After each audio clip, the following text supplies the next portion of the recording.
Bom dia, aqui é o Grupo 8 e hoje estaremos apresentando um seminário sobre glicogenólise. Bom, a glicogenólise é a degradação de glicogênio realizada através da retirada sucessiva de moléculas de glicose, lá do glicogênio. O glicogênio, que armazena milhares de moléculas de glicose, se quebra e é retirada uma molécula de glicose. Assim que é extraída, ela não vira logo de imediato uma molécula de glicose, ela se torna glicose 1-fosfato. Essa conversão foi catalisada por uma enzima fosforilada. Ela cedeu um fósforo para a molécula de glicose, fazendo ela se tornar a glicose 1-fosfato. A enzima que catalisou essa reação é a glicogênio fosforilase, e esse processo que acabou de ocorrer se chama fosforólise. A glicose 1-fosfato é convertida em glicose 6-fosfato. E esse procedimento é catalisado pela enzima fosfoglicomutase. E dependendo do glicogênio, pode se tornar glicose. E essa transformação de glicose 6-fosfato para glicose é catalisada pela glicose 6-fosfatase. Glicogenólise é o caminho de volta para a glicogênese, transformando o glicogênio em glicose à medida que a célula necessita de energia para suas funções. As moléculas de glicose serão liberadas em uma série de reações, denominadas glicogenólise. A glicose liberada ativará a via glicolítica, onde ativará o CK e o CR para a produção de energia. Os tecidos hepático e muscular são os de maior importância para o armazenamento de glicogênio, visto que são tecidos responsáveis pela manutenção de glicemia e produção de ATP para contração muscular, respectivamente. O processo tem início quando a enzima glicogênio fosforilase, o marca-passo, catalisa a quebra das ligações glicosídicas 1,4. Quando há sobras de 4 resíduos de glicose, a reação para. Daí entra em ação outra enzima, a transferase, que faz a transferência dos 3 resíduos extremos para os extremos de uma cadeia vizinha, onde a enzima glicogênio fosforilase continua a agir. A última molécula de glicose, ligada por ligação tipo 1,6, é revolvida pela enzima desramificadora. O glicogênio 6-fosfatase faz a transformação de G6P para glicose, podendo seguir 2 caminhos: pela produção de glicose ou pela via glicolítica. O propósito da glicólise no músculo é a produção de ATP, e a velocidade dessa reação é maior quando o músculo demanda mais ATP por se contrair mais fortemente ou então por se contrair mais frequentemente. Nos miocitos, a mobilização do glicogênio guardado para fornecer combustível para a glicose é realizada pela glicogênio fosforilase, que quebra glicogênio em glicose 1-fosfato. No músculo esquelético, a fosforilase do glicogênio acontece de 2 formas.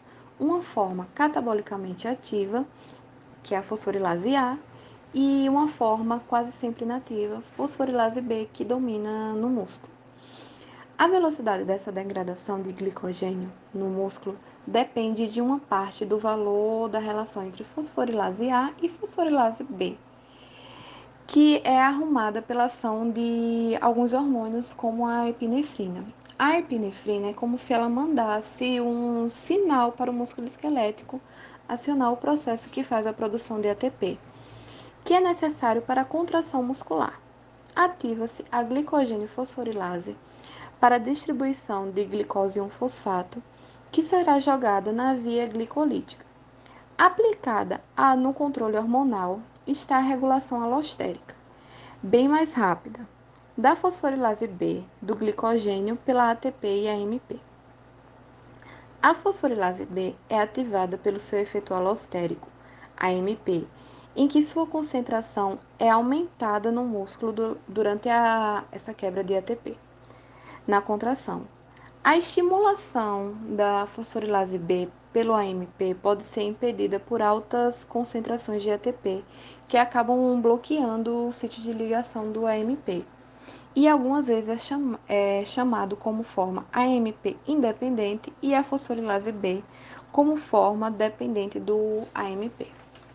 A fosforilase do glicogênio no músculo esquelético também é controlada pelo cálcio, o sinalizador intracelular da contração muscular, que é um ativador alostérico da fosforilase B, quinase. Quando se tem um aumento inconstante do cálcio 2+ intracelular, dispara a contração muscular, também acelera a conversão da fosforilase B para a fosforilase A, mais ativa. No fígado, serve para manter um nível constante de glicose no sangue, produzindo e exportando glicose quando outros tecidos precisam dela, e importando e armazenando glicose quando é fornecida em excesso pelos alimentos ingeridos na dieta. Já o glicogênio fosfarilase do fígado é semelhante à do músculo, porém as suas propriedades reguladoras são ligeiramente diferentes. O glicogênio hepático, ele serve como reservatório e libera a glicose no sangue, quando a glicose sanguínea tem seus níveis abaixo do normal. Já a glicose em 1-fosfato, formada pela fosfarilase do fígado, é convertida em glicose 6-fosfato pela ação fosfoglicomutose. Então, a glicose 6-fosfatase, uma enzima presente no fígado, porém não no sangue, não no músculo, na verdade, remove o fosfato da isose, quando o nível de glicose está abaixo no sangue. A glicose livre produzida do glicogênio do fígado é liberada na corrente sanguínea e transportada aos tecidos que requerem como combustível. A glicogênio fosfarilase do fígado está sob controle hormonal, como o glucagon, que é produzido pelo pâncreas, quando a glicose sanguínea tem sua concentração rebaixada para nível menores que o normal. Esse hormônio desencadeia uma série de eventos que resulta na conversão da fosfarilase B em fosfarilase A, aumentando a velocidade de quebra de glicogênio e acelerando a velocidade de liberação da glicose no sangue. A glicose fosfarilase está sujeita à regulação alostérica, não pelo AMP, mas pela glicose. Quando a concentração de glicose no sangue aumenta, a glicose entra nos hepatocitos e liga-se ao sítio regulador da fosfarilase a do glicogênio, que leva à defosforilização provocada pela fosfarilase fosfatase. Desta maneira, a fosfarilase do glicogênio age como sensor do fígado, diminuindo a quebra do glicogênio sempre que o nível de glicose no sangue está alto. A seguir, iremos mostrar um pequeno vídeo interativo sobre o assunto. Olá, tudo bem com vocês? Hoje vamos falar sobre glicogenólise. O nome do processo em que o glicogênio solta as moléculas de glicose. Quando o nosso organismo não possui mais energia para suprir as suas necessidades, saindo de nível bem mais alto de energia para um bem mais baixo. Assim, o glicogênio pode ser quebrado em duas maneiras: hidrólise e fosforização.